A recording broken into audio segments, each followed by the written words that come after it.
I wanted to ask you about this, right? So, I want to jump on you bringing it up because it's been on my head since you got here. So, we purposefully, at the start of this podcast, made a very conscious decision to leave football out of it as much as possible. So, like, when Liverpool won the league, we essentially did, like, a win in the league special where it was like, listen, guys, Adam's going to talk about the footy today because he's still hungover / pissed from last night. It was only 20 minutes and then we got on with other stuff. Yeah, because I'm very aware. Like, I am a wind up on Twitter. I like doing it. It's funny to me. But because there's no way of expressing tone on Twitter and there's no way of doing it with comments or written stuff, people get really upset about footy, like really, really, and I find it funny, but it's also really nasty in it. There's really nasty, abusive, horrible comments, and even though you don't go out your way to wind people up, you are a Liverpool fan channel, you'll make the odd comment because it's funny and it's part of your life. How do you deal with the shit? Because I hate it, and I can't stop myself getting it because it's wired into me to be a wind up, but how do you deal with, like, people just going, oh, you fucking scouse, horrible cunts, you fucking dirty, that's how fucking shoot you, whatever. Well, like, do you know what I mean? That stuff I don't mind, that what you're saying there. Like, if someone's going, you scouse this, you scouse that, well, you just like, you're an idiot, aren't you? When you get generic abuse, people who think, when you're like, you're clearly 13 and you're not experienced enough to have learned how to properly insult someone. Yeah. So it's like, there's just generic things that get thrown your way, and you see them, and you actually stop seeing them after a while. I agree with you on that. The generic stuff, it just makes me laugh. It's the personal stuff that cuts you down for no reason, and I'll be fair. Like, Chris gets it more than I do. Why? No, but just we're sure but there's probably a reason for it. I don't know, but. It's just fucking. It is weird. It's horrible, and people don't get that, and it's to do with the culture of it. And I try to be forgiving of it as much as I can because, okay, the culture didn't exist when we were that age, but it did because me and my cousin used to go onto internet chat rooms into, like, under specific topics. And I won't say them because it's not worth bringing up now, but you go in there and you would try to get thrown out. So you'd just be offensive to people and you'd be a knobhead and you get chucked out and you get people riled up and you get people going, and you'd be sat behind the people laughing to each other. Isn't this dead funny? Because you're getting people to react to you and you get chucked out. It's badge of honour. And you then go, anyway, what are we doing? Let's go carry on with our champ manager save for another hour instead, or let's go to the shop and get a can of Coke. Because it's not a person, is it? Yeah, no, it's an entity. It's a non-existent. People don't realise you're an actual person. That exists now, but now you've got access to different people. That was random faceless people who were people, but it was far more random and far more faceless. Now you can, because of Twitter and Facebook and YouTube and all that, we've actively encouraged people to give their opinions. And it's opened up this forum where every opinion's super valid because everyone's opinion is so precious and so amazing. Yeah. So if you fucking hate someone, you can now just tell them it, and you can spread hate messages and all that. And they're the ones that hurt when someone just seemingly fucking hates you for no reason. Back in the 90s, if your ma or your dad hated, like, some celebrity, like my dad, with a visceral hate that I imagine is based in some sort of homophobia, hated Dale Winton. Like, he just hated Dale Winton. But Dale Winton never knew. Because my dad had no way of getting in touch with Dale Winton. Whereas these days, Dale Winton would have found out several times that Michael Rowe hates him. But you couldn't you? Because he could have gone and found Dale Winton, shouted at his house, been a prick to him, but no one does it in the real world. Yeah. They want to do it from the fucking couch, don't they? And like, I tell you what, hey, if you take that away, it never happened. But people can just be like, they can literally be like, I've just finished this shit and I'm going to be a bellend to someone on Twitter. No, most people aren't like Adam. Most people wouldn't say it even in public. You probably would be more inclined to say it in public. It's funny, there's a saying I got taught, and it was random. Working in pubs, you pick up some amazing life advice. But it was like, if someone's got a real problem with something, they wouldn't tell you. So if someone takes the piss out of you for your haircut or you for this and whatever, it's just banter. When banter used to be a light-hearted and not a really cringe-worthy expression. Yeah. If it was a real problem, people wouldn't say it to you, which sounds really counterintuitive in our world now. Yeah, because it's now, that seems being weirdly dishonest. But if someone had a real problem, you would never talk about it. You wouldn't skit someone for something they couldn't control.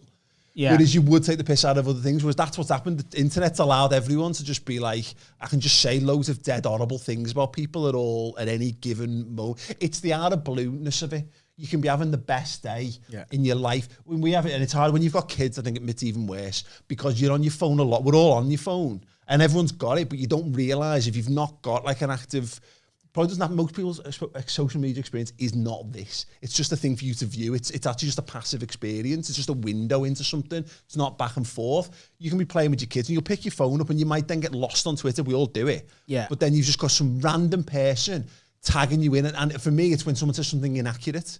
So they might call you out for something and say, you're this, you said this and you're horrible and I hate you, and then they're tagging other people in, like they're trying to get you in oh yeah, I can't let that lie. I can't have people be wrong particularly about me. If they've got the wrong end of the stick, I can't have missing people. At any point in the day as well, you could just be having a lovely moment and you just check your phone and then... Not to go dark on it, but my son said to me, we were on holiday, he's 8 years old, and he got a bit upset and he was like, you're always on your phone. You pay attention to your phone more than you pay attention to me. No, honestly, heartbreaking. And I had to say to him, right, mate, I promise you tomorrow when we wake up, no, swear to Christ, like I said to him, like tomorrow it's me and you, we're having a me and you day. You won't see me phone tomorrow, I promise. And that's even on a good day. But there's a bad day when someone cuts you to the core with a nothing thing because you're just not prepared for it.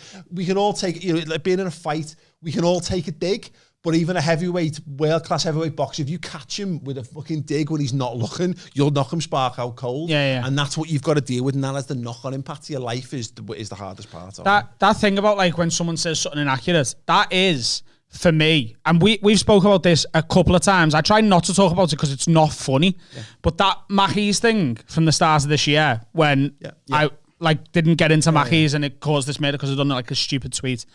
The story that has become. So what actually happened there was a 50-odd-year-old woman who was pissed off at the end of her shift, didn't give a shit that I was having a panic attack in the rain. That's what happened. The story has become...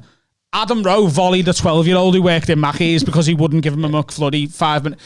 And I can do fuck all about it. Because if you go to people who are going, you tried to get a fucking 16-year-old sacked because she wouldn't give you the McMuffin 10 minutes early, you fat cunt. If you go, well, no, actually, I didn't do that because that's not, you weren't even there. I was there on my own and you can't do it. And that's what drives me mad more than anything about that.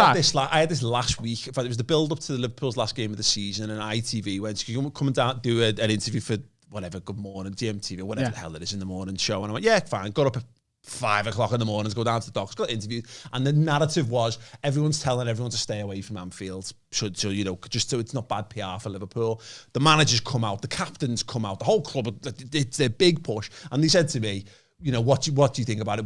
But it was led down the line of, this is all basically a piece to just say, be sensible and, and what have you. And it got taken that I'd basically said, like, and I did it 3 times. Did it live, I then did a pre-recorded one for them, and then I did another one on the guy's phone for social media. And at the end of one of them, I said something, it was a slip of the tongue, like, all real fans will be sat at home watching it on the telly anyway. And then I was like... and someone tweeted me, and I sort of kicked off a little bit because I was tagged in some of the posts, and it died off as everything does. Everything moves on. But some random lad said, so this lad, I got tagged in a tweet, and he's like, this lad said he hates Scousers or something, and I was like, what? Right, can I just back up here a second? What? I thought you must be talking about someone else who's tagged in. I went, sorry, what are you talking about? He said, you went on this video and said that you hate Scousers. I was like, and I thought, no, you fucking didn't. I didn't in any way, shape or form. I'm also a fucking Scouse. I don't know whether you noticed. You're the worst type of self-hating Scouse. But I was like, do I bite at this? Because I need to put that straight because I can't have that being spread. And then it come down like this lad was like, clearly this is just some lad who pretends to be Scouse. Because it turns out he's from Widnes. As soon as he's from Widnes, I'll let it go because he was asked. But they're the kind of things that you would, and because you come to a point where you have to protect yourself, and you don't want false information. You had it. I don't want to dive into it too much, but you gave a Liverpool player a rating. No, I gave Naby Keita a fucking 5 out of 10. We do a play rating show every week where we give them ratings based on the game that's just been played. Based on the game that I've seen. So I go in there. and we've done a show for 2.5 hours. We go straight into it, not thought about it, just fucking cameras rolling, blah, blah, blah. Give him a 5 out of 10. I'm a racist. I'm like, what? Like, but now it's a thing on Twitter where people will literally say, and Naby Keita 2 out of 10. And I'm a racist to fucking loads and loads of people. It's mad, isn't it? It's fucking crazy, but it's the thing. Everyone wants to be liked. Yeah. That's the thing. That's why it hurts you. Because everyone wants everyone to like them or to think they're funny or to think they're knowledgeable or whatever the fuck it is. You can't. So all you've got to do in answer to your question is go, would I take advice off that person on Twitter? No, then don't take the fucking abuse. Yeah. That's exactly what I try and do. And I also try and, what you say is like be forgiving with it. What I always do, and I've had a few times, I get it in me DMs. When it comes in me DMs, I reply, but I go dead nice. And I go, I don't think you know what really happened on the day you're talking about, lads. So here's what happened. If you still want to rate me after that sound. Every time I've had a conversation with someone like that, they've always gone, you seem like a really nice lad. And they always calm down. And I always say to them, sort of initially, in like I'm going overly nice, and it's sort of like a little dig because I know it's going to get to them. What I try and think is anyone who's sending someone abuse on the internet, someone they don't know, for something innocuous or something that they don't really know the full story of, they're not having a good time. They're having a shit time at the minute. They're unhappy. They might be depressed. And I always say something along the lines of, I can understand you're probably a really angry person at the minute. I don't know what's going on in your life, but I hope you get the help that you need. And I feel like it just like gives them a little shockwave and it just stops them. Yeah, no one really well-rounded with a really happy home life, a good career, going, you fucking dickhead, eating healthy, had a not great drinking. Game. Like, yeah, no one who is, Patrick Bateman flexing in front of a mirror with a super hot wife and a super hot body is taking the time to DM Adam Rowe about his McDonald's. Babe, come back to bed. Hang on a second, love. Fucking Rowe. The worst one I had was nothing to do with what we've already spoke about, was a footy thing. I put a tweet about Lovren. He'd made like an absolute catastrophic error in a game. And I was like, it wasn't even like a slagging. Like on your show, when I can be in more context and I'm clearly being jovial and joking, I'll go in a bit more on the players. But it was like, Lovren's just not good enough for this team. The sooner we get Gomez and Matip back, the better. Blah, blah, blah. It was really like one of the most innocuous, he's had a bad game, that keeps happening. I don't know whether I even told you or you about this. I got a proper death threat. Like to me Facebook page. So I'd done that on Twitter, right? He'd found me Facebook fan page and he messaged me going, how dare you give any of these lads stick? They're all part of the squad. If one of them fails, they all fail.